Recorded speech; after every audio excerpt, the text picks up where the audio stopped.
Over the past 35 years, there's been an awful lot of rubbish, misinformation, and sheer misrepresentation talked about our enterprise. There have been people who have claimed that they designed the enterprise when in fact they did no such thing. So here is the real story of our refit enterprise for Star Trek The Motion Picture by Richard Taylor, who designed the Enterprise, and Jim Dow, who built her. Enjoy. Hello, I'm Richard Taylor, and again, this is Jim Dow, and we're going to kind of talk our way through how we both got involved in the project, the original Star Trek feature, and just cover, a little bit of the making of and a little bit of the stories that happen behind the scenes. So I'm going to ask Jim questions, and we'll just kind of play this as we go. So when did you very first get involved in the Star Trek project of any kind? I had finished with Close Encounters. We had wrapped, and most of the guys in the crew had left to go to ILM to set up John Dykstra, and those guys were setting up ILM in preparation for Star Wars. And my brother went over there, and I got a call from Joe Matza at Magicam.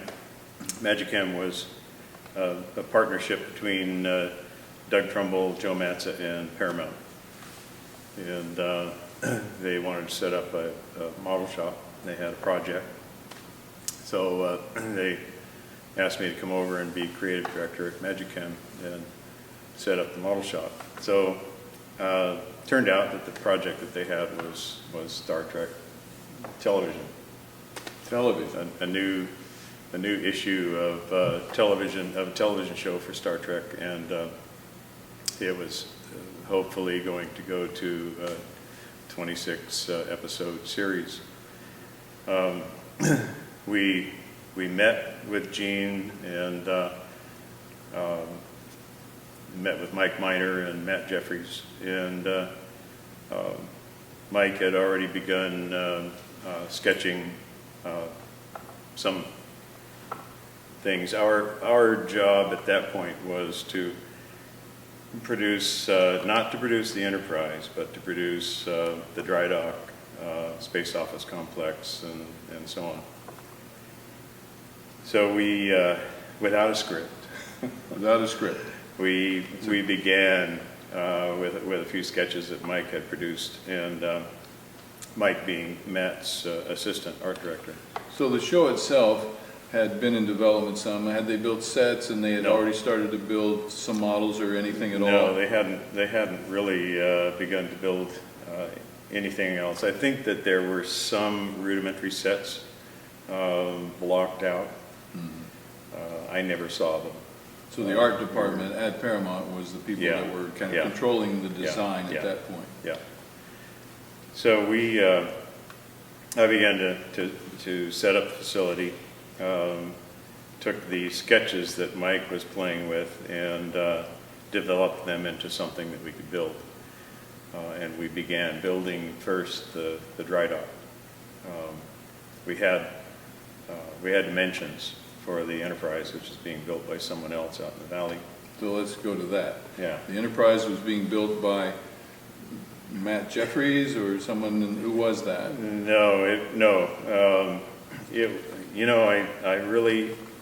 I'm sorry, I really can't recall his name.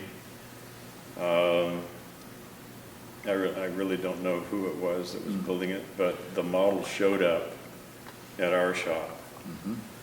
And it was instantly obvious to me that we couldn't even use it for television. It was fiberglass. The detail was doughy, and I remember it being kind of a greenish gray color with no panel detail.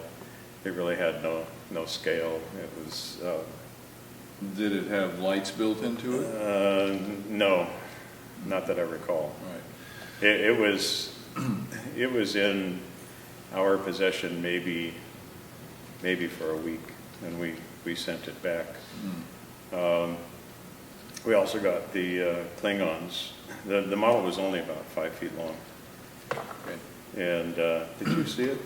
I saw the model once at some facility in the valley when I got involved in the picture through the Robert Abel Company, and we'll get back to that, but I did see it, and my thoughts were exactly as his. This will never work. It was first of all, the model that was built for the original Star Trek television series was 12 feet long. It was a big model, and for those of you who have not actually seen or dealt with models in a motion picture context, they're called miniatures, but they're not. You basically build things bigger so that you can build detail into them, and so that you can carry depth of field with the camera, and you can make them look real. You can't make really small things have scale. So Jim had that experience. I mean, he'd worked on Encounters and knew all that, and the trend of making models have detail really was first recognized in in 2001, Right. Where they put detail on the surface of the models and built a lot of those models quite large. So the model that I saw and that he saw, Yeah. it just wouldn't work. And you have to remember also that this was all happening, was that 1978 when you first Even got it? earlier than that, I think it was 75. Right, so it was 76. right after Star Wars had come out.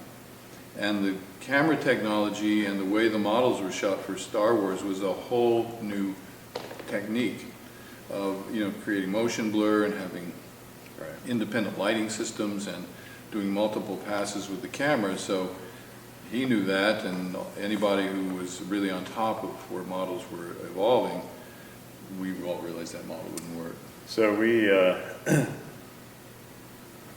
there was a lot of conjecture going on as to whether this was, we were starting to hear rumors that it might go to feature. And so we slowed down the work a bit because we knew that what we had been working on was going to be tossed. And if it went to feature, we were going to have to start over. And I was going to have to staff up. So it finally happened, and we had, and I wish I had pictures of this, but we had the entire Magicam crew over to the model shop. We hung the dry dock and used it as a chandelier over our big hydraulic model table. There were 40 of us, and we hired Gladstones for fish, and they brought in big boiling tubs, and we consumed 60 lobster that night and had a wake for the dry dock and all the miniatures that we had built up to that point.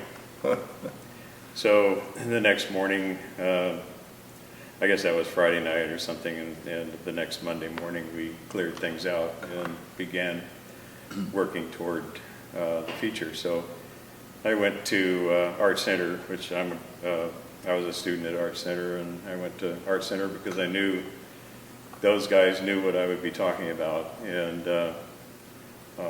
I raided the industrial design department at Art Center and hired a bunch of guys, and we really became a great team, a lot of talent.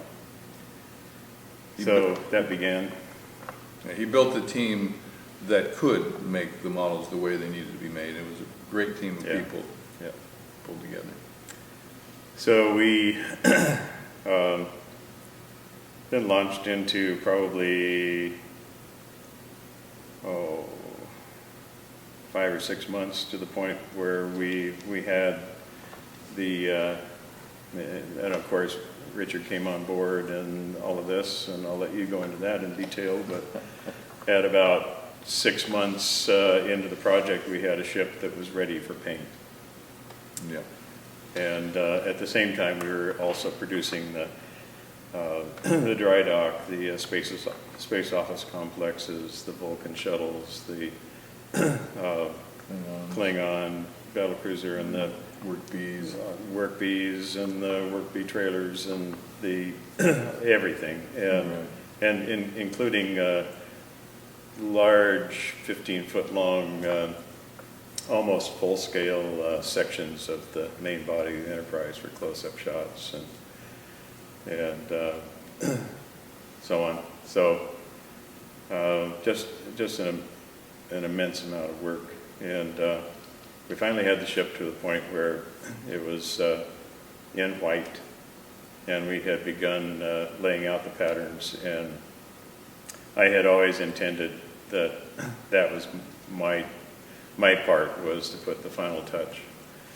And I started on the Klingon, and I soon realized that there was no way I could run this facility, get this massive amount of work done, and paint the ship. So I started calling around and called an old friend of mine, world-renowned airbrush artist Charlie White, who I had grown up with, and asked Charlie if he'd like to come on board and paint the ship. And he said, I'm just too busy, but I know somebody who can do it. And he turned me on to Paul.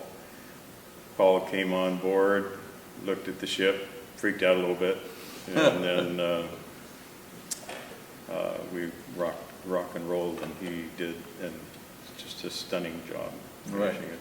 Well, we'll come back to that paint job in a minute. So my involvement in the project came, I was at Robert Abel and Associates, which was a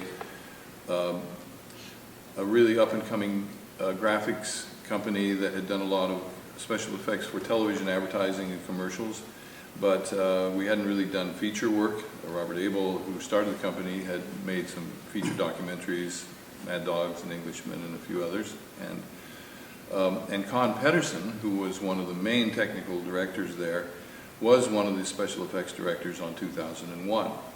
So he had real experience on 2001 and had worked with Doug Trumbull and the rest of the crew on that project. So he had some experience, but his involvement in Star Trek the Feature was limited. So I was the kind of head art director designer there, and Robert Abel got us involved in the project, and I was introduced to it and was asked to kind of be the supervising art director on our part. And to do that, what we really have to do, as anyone does on a feature, is look at the whole project overall. First of all, let me see the script so that we can break it down, and part of my job was to supervise the storyboarding of the movie, and secondly, to help build and design elements for the design of the picture. And so as I was introduced to the project, I went around and took a look at what had been developed, and when I went to the Magicam model shop, I took a big sigh of relief, because there were some really talented people there who were waiting to do a great job, and it was apparent that, you know, they had been through a kind of a misfire start. And so anyway, I looked at the whole project, and of course the icon of the whole Star Trek franchise is the Enterprise. And so without going off into details about the other models, just I'll focus on that. What I needed to do to get us rolling into this project was take a look at all the assets that had been designed, and of course that included the models. Again, because the models and the storyboard, all those things all are interrelated. You know, how you're going to build something has to do with how you're going to see it. So the Enterprise I want to address as that is the main topic of why we're here. So, I mean, there's some other incredibly beautiful models. The Klingons are beautiful. But anyway, so the Enterprise, I did go out to the valley and saw this model that was underway, and I knew the film techniques that were being used. I mean, Richard Edlund and many of the people who went on to work on Star Wars were close personal friends, and I watched them build the systems out there and start shooting. So I knew the camera techniques that were being used for shooting models, which is always evolving. Everything in the technology of filmmaking is always evolving. So at that time, this motion control had evolved in, and motion blur, and multiple pass photography of isolating the lights and so forth. So you build a model very carefully to be able to get these shots. So the Enterprise needed that kind of detail, and luckily there was, you know, Jim and that great crew of people over there who knew all of the latest techniques. But as far as design goes, I looked at the thing overall, and I had a long meeting with Gene Roddenberry to find out what he expected. And because when I initially got involved, I went, oh boy, now I can design this thing from scratch. We'll design a whole new thing that's really different and really modern. And because there are many things about the Enterprise, if you were really going to build a practical spaceship, it's totally impractical. It's one of the most unbalanced objects in the history of science fiction. It's, you know, if I take a tin can and let it go in weightlessness, it'll find its center of gravity and rotate around it. Well, the Enterprise's center of gravity is way outside of itself. It is one of the most cantilevered, unbalanced objects ever. So there's a lot of non-practical things about the Enterprise because it's science fiction. So he explained that it had to have the same configuration. Basically a lower fuselage, a dorsal, the saucer, two struts that were angular, and nacelles. And so I began with that in mind and started doing drawings, and the main thing I tried to do was make it bigger, more elegant, have finer details. I tried to give it a kind of Art Deco feel, a lot of horizontal lines in the design, and I felt that the nacelles were such an iconic part of it that they really needed a lot of detail, a lot of attention to get them from being, you know, those circular Cigar tubes. that were on the television series. So we spent a lot of time. Now, anybody who designs anything, an architect, whatever you design, you are supported by a team of people. I didn't design every line on the Enterprise, but I was the filter that kept the view of how it was to be, and generally for the models. So whether it was a Vulcan shuttle or the work bee, or but I, like anyone built, like an architect, Gene Roddenberry and Star Trek was the client. And there were things mandated by him that I thought were totally impractical as far as anything that you would do in the real world for a model of a real spacecraft. He insisted that the doors that you enter from were 12 foot in diameter circular doors, which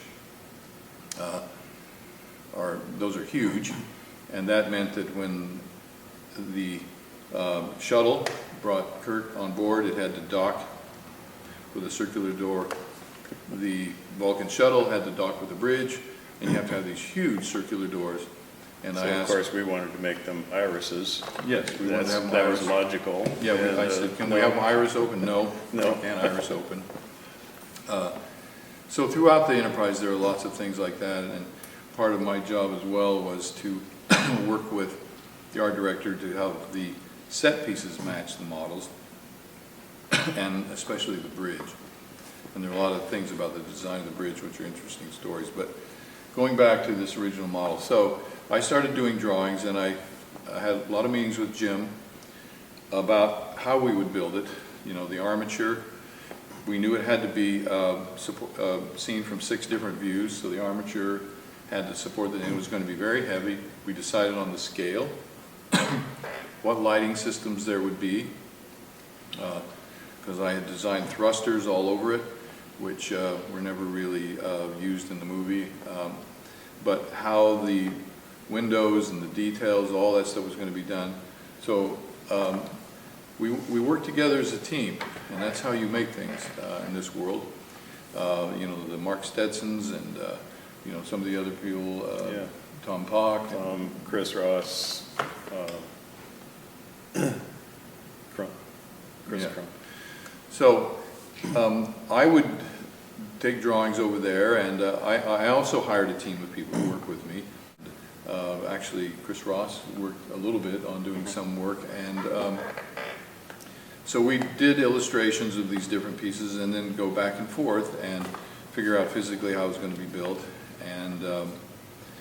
and then they started building the actual physical models. And could you tell us more about the process that you built it with?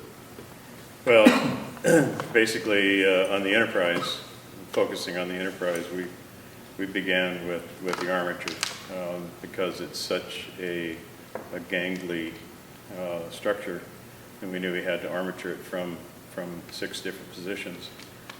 I designed the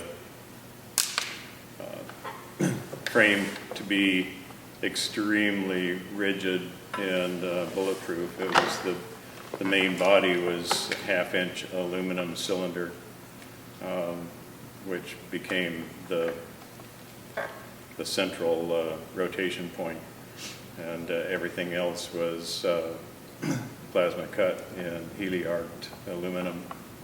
The saucer is a ring, et cetera, et cetera. Inside of all the pieces of the body are solid aluminum, welded aluminum. And then we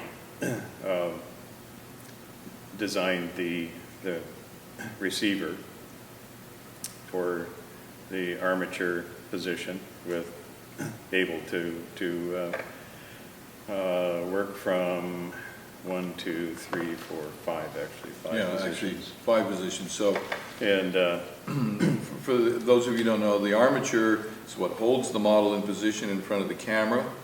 And depending on where you're shooting the shot, you don't want to see that armature. So it can come out of the back of the model, it can come out of the front, out of the left side, the right side, or the bottom.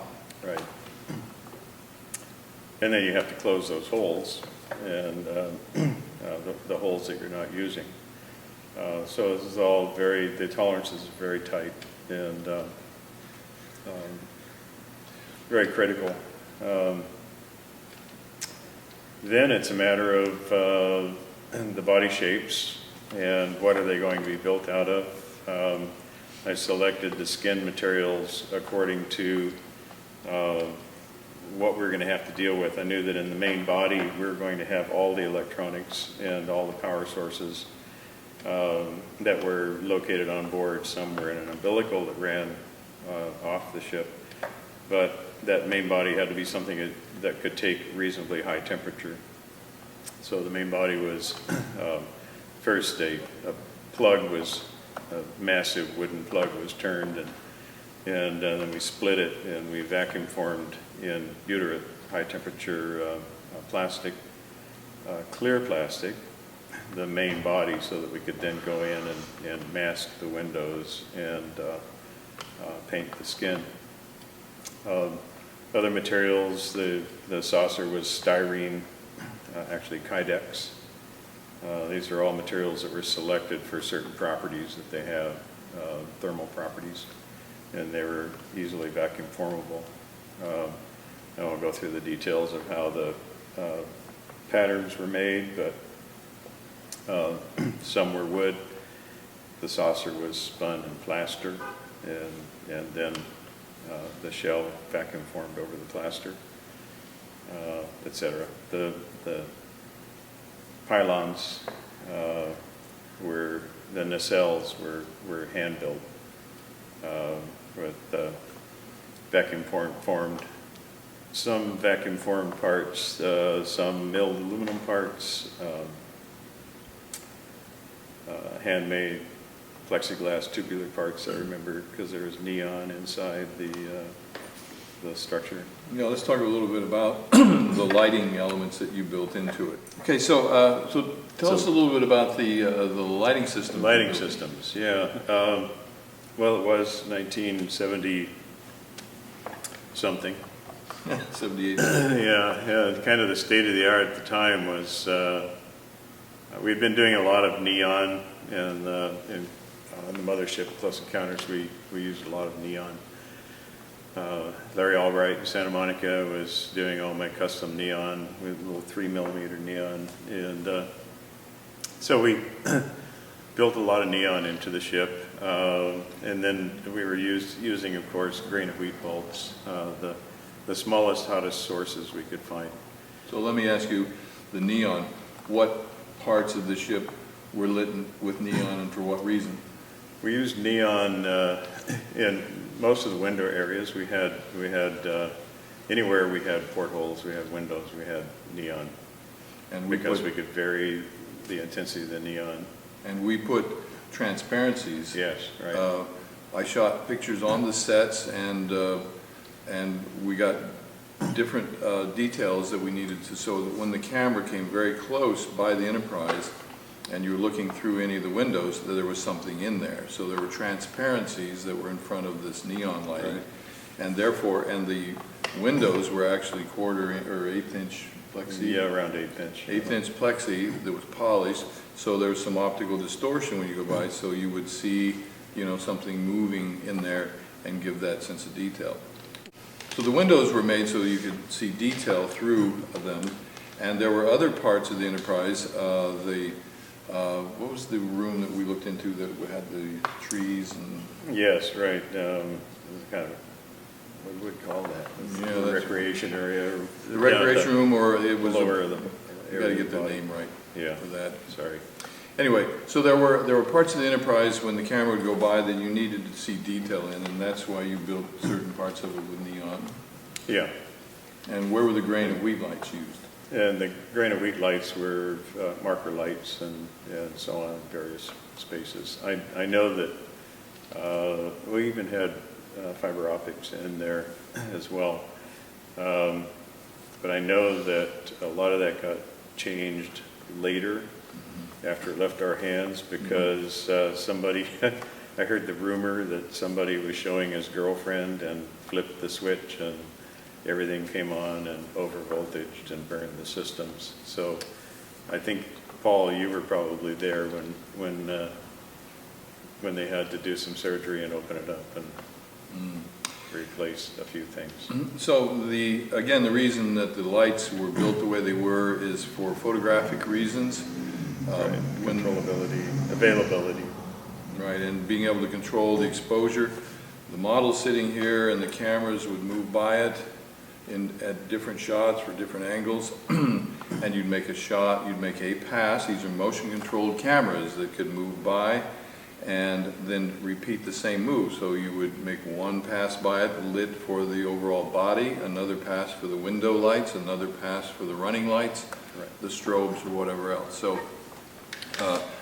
that's just, again, another detail that needed to be built into this model. The lighting systems that we were talking about here had a multiple purpose. As I explained, we built them so that we could shoot them photographically and control that photography. And those lights were used throughout the film on the other models as well. And one of the most complicated models as far as lighting was the dry dock. And Jim, you have part of that here, Yeah. something, some of the lighting. Actually, pieces? I do. This is one of the panels, which you'll probably recognize for the dry dock.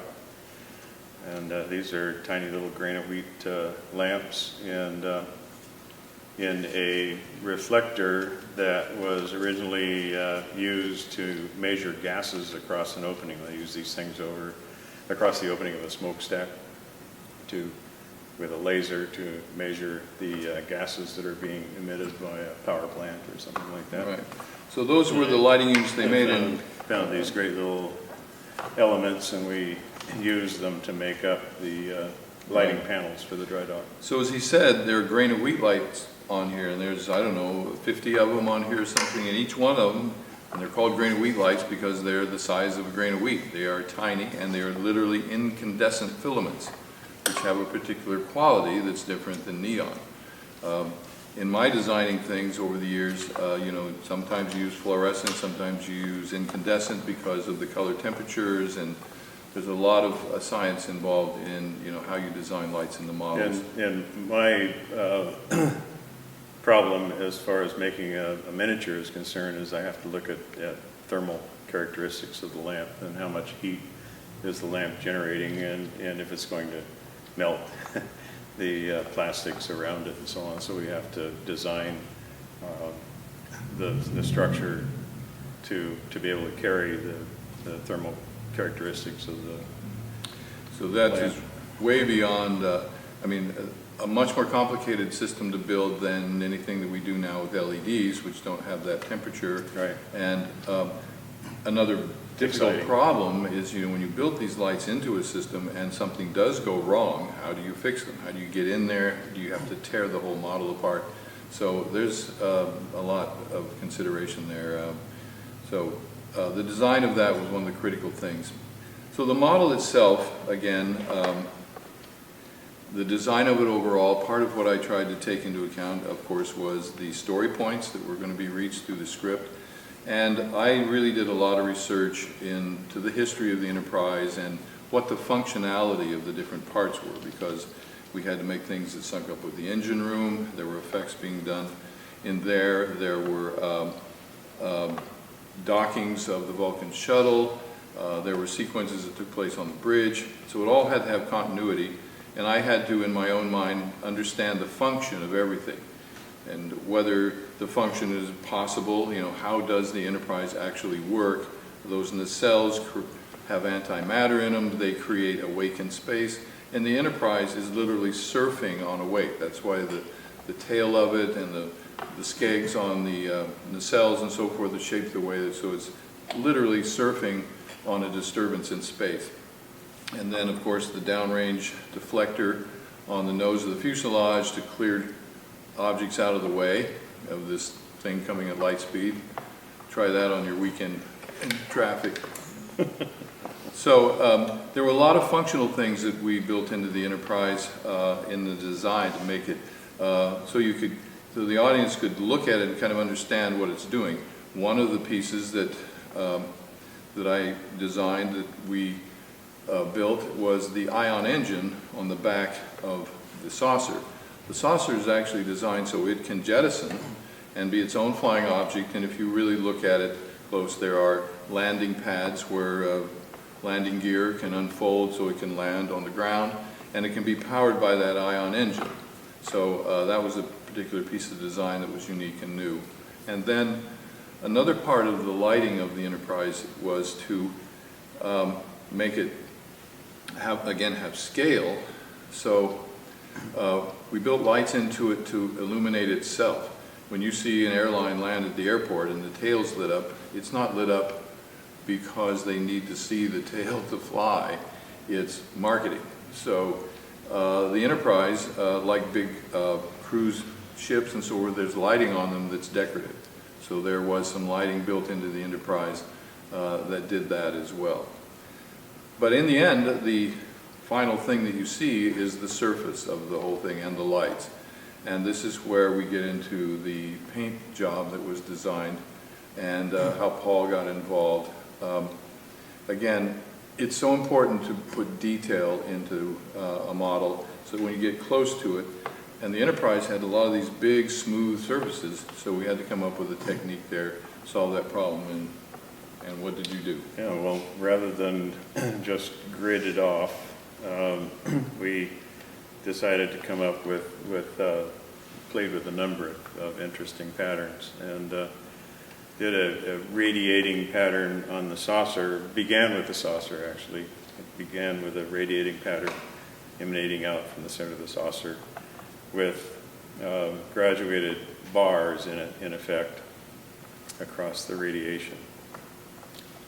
Taking each pie section of the saucer and creating an interesting pattern, and then repeating that pattern, varying very slightly the tone from panel to panel. A lot of people make the mistake of, a lot of airbrush artists make the mistake of placing a mask and then airbrushing around it, and you get kind of a tartan sort of look. And so it was a matter of actually painting each of the panels a slightly varying shade. Very tedious process. And when it came to the point to where we were ready to begin the final finish on the Enterprise, we knew that we had to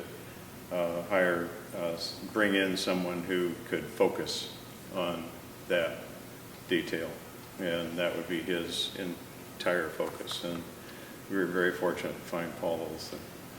Let me define that just a little bit more. So these big smooth surfaces, they were so big that what Jim and the came up with was the idea that just the difference in the thickness of paint and the difference in the specularity of these different layers of this paint would, you know, look like panels. You wouldn't be scribing lines into the surface or anything. It's really as subtle as that, so that when you look at it at these angles and high, the light moves across it, and when you watch the film, look for those details, but you can see that there's different amounts of shimmer coming off of the different specular qualities of this paint that they, you know, whether it was pearlescent or crescent meadow powders, but it was a pearl. it was a pearlescent kind of paint that they had to mix up, and Paul had to be very careful to have it all match all the time. So it was a labor-intensive process. How long did it take for Paul to paint this? Yeah, I think you were at least 4 or 5 months at Magicam, and then it carried on for three months more. Yeah, so 6 or 8 months. Right. It was a long process. So, were there times when, I mean, first of all, just controlling the environment to spray something with that detail. Yeah, well, we built a little bit of dust and. Right, we built a spray booth. In fact, the spray booth was right down the street, a block down the street was Technicolor. And they were shutting down the Technicolor lab there. And they had a spray booth where they used to apply the emulsion to the film. Really? And, yeah, and I went down the street and they had the auction, and I bought the spray booth and I moved it up the street, and that's where the spray booth came from. Fantastic. The old Technicolor booth. So, was there a lot of fumes and things from this particular paint at all? Yeah, it was all lacquer in those days, and so the booth had a big blower stack that we installed on the roof, and we sucked the air through filters out. But Paul was in a mask for all those months while he was painting. So that's one of the finishing aspects of it. I mean, that was the biggest detail that really had to be done and done well. But then there's the other graphic elements that are on the surface, and the Starfleet logos and the typefaces and all of that were something that I designed with my group. My design team at Able & Associates, I ended up with an art department of about 15 people, and we were covering a large range of aspects of the film, from some set work, the models, of course, props, the hand props, we were designing all of those, and then all the graphics, and that included the Klingon designs for the Klingon ship and the cladding on that. But the typeface and the graphics and lettering for both the Klingons and the Starfleet we designed, so that Starfleet type was designed. Now, how was that applied to the model? Those graphics. The final application of the graphics happened at when you guys took it to to Trumbull. We when it left our hands, the graphics hadn't been applied yet. But the technique, had you done it, the technique that was still used was... We would have had Letraset make us sheets of wax rub down letters. So that's... Is that what you finally did? You're talking about the graphics that were applied to the ship and the designs for that, which again was part of what my responsibility was again the overall design. And I wanted something that would last, you know, whether the franchise continued or not, and those typefaces have. And on the website for this project, there are logo sheets that you can actually see, and there's a way to actually end up having one of those. So, a couple other little details surrounding the Enterprise are interesting. The dry dock was a pretty amazing model. A little backstory on that. When I got involved, I wanted to do something really unusual. I loved 2001 and the weightless camera quality that was in that movie, especially when the Pan Am shuttle is coming to the space station. So I wanted to design something again that had gravity designed into it. And I had designed initially the drawings were a big hexagonal cylinder. So it was a big hexagon if you look down the length of it. And I wanted the first shot to literally be the Enterprise upside down, and this whole thing is rotating, you know, in space. And I showed that to Roddenberry, and he absolutely hated it. He said, absolutely not. The dry dock has to be rectangular. It has to be a big rectangular, you know, kind of shape, that very earthbound. So we did work around a rectilinear kind of design, but a lot of the details that were built into it were really unique. You saw the lighting panels, there were lots of those. You know, the little work bees are flying about. We matted work people on, you know, on the girders and things in different shots. So there were details of the Enterprise and details of the dry dock that were made as larger models, so we could go buy them. For example, the docking of the shuttle that does the tour of the Enterprise was a separate model that was about this large, had a rear projector in it that was projecting, you know, Kurt, and it had to dock with the Enterprise, so that was a much bigger model. The back of that model was about this big in diameter, and It was about as big as this screen back here. right. Again, it had to have a 12-foot in diameter circular door. So a little bit about the dry dock. There was a lot of pieces and parts in that thing. Yeah. We spent probably 3 to 4 months producing what we called the kit. And at one point, laid it all out on a big 10 by 14 foot table, and all the precision radiused half-inch diameter brass tubing that we used to build the structure, and took a photograph of the kit on this 12 or 10 by 14 foot table. At that point, it took probably another, I'm guessing, 3 to 4 months to assemble it and make it work. Something that not too many people know is that we made one side of it, it's a very delicate structure, made one side of it detachable. There was a lot of neon in it, a lot of the panels, I forget how many now, but I remember that it took 54,000 volts to eliminate the neon panels. There you go. The structure, when we had everything up and running, the structure actually hummed. Yeah.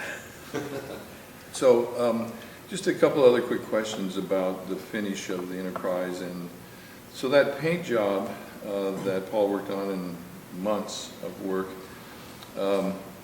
there's different ideas about how the basic design evolved, and I'm going to actually ask Paul to step in here and sit here for a moment and discuss that with you, if you don't mind. What are we talking about? Yeah. Jim, when you brought me on to paint the Enterprise, I had never painted a dimensional thing. I'd always worked on illustration board, you know, or canvas. Well, if I'd known that. I know. Jesus. Got away with that one. And Yeah, you did. and so when you took me down the hall and opened the door to the spray booth, and I mean, there she was, and Yeah. it was breathtaking. And She was you know, all white. yeah, and then you know you just left me to it. And, Well, like but you did say that you had was it a 1935 Ford that you had? Yeah, I had played with pearlescent paints, and I decided that was what was going to be a stunning way to in effect get the panel breakup that I was looking for, rather than than taking the white paint and just kind of spraying colors Various shades, over it. yeah. That never works. And I wanted all the panels to be painted in slightly varying tones. So it's as though a panel was, my way of looking at this was that these panels were pre-painted before they were sent up in space and assembled. And so they came from different dye lots, different paint lots. And so there's a slightly varying shade just because of the material and the age of the material and so on. So that was the philosophy. The pearlescents were, in my mind, a wonderful way to do that, to accomplish that. Yeah, because the ship still was a white ship, Yeah. but then it had all that wonderful detail as Yeah, well. Right. And so we started, rather than just doing a grid, which irritates the hell out of me, we came up with a radiating pattern for the saucer, and kind of everything else grew from there. And as I said before, with the Klingon, I had begun painting the Klingon and really rapidly realized that there was no way I was going to control this group of people and produce all the things that we had to produce and focus on painting the ship. So I had to find somebody to focus on it. And you were the guy. I was the guy, and how lucky I was. But I want to clear up one thing, and that's this, the panel breakup on the saucer that is called... I had laid out a section, and it was basically a pie section. I think it was a tenth or something. I don't recall exactly. And it was basically a spine and panels running out from the spine. And I'd done one sample area, and as just kind of here's what we think we want. Right. Show me what you can do. And to me, as soon as I saw what Jim had laid out, it looked to me like an Aztec pattern, but with the almost like the arms of the figure and then the legs coming down and broken up. And so I just called it an Aztec pattern, and I really liked it. I liked that part of it, that here was, even though Jim hadn't been thinking in terms of an Aztec pattern, that here we were having something ancient and we were sneaking it in on this modern craft. And so, and I loved it. I didn't change anything, and I just replicated it on both sides of the saucer, obviously giving it different tonal values and everything from each panel. But that was, so that's where it came from. Yep, you went in and played with it, and 2 or 3 days later, it started to come together. And as all works of art, it takes time. It takes time to get rolling. So the other parts of the model, the lower fuselage and then the cells and so forth, how about the patterning on those? Kind of grew out of that philosophy that it's the same thing that happens when you take a brush and paint and start working on a painting. You develop a philosophy behind the painting. Sure. And it begins to flow, and the strokes begin to flow, and I think that it all grew out of that. The shapes and the forms themselves tell you a lot. Well, also, like on the saucer and on the fuselage of the ship, what's called the secondary hull, apparently,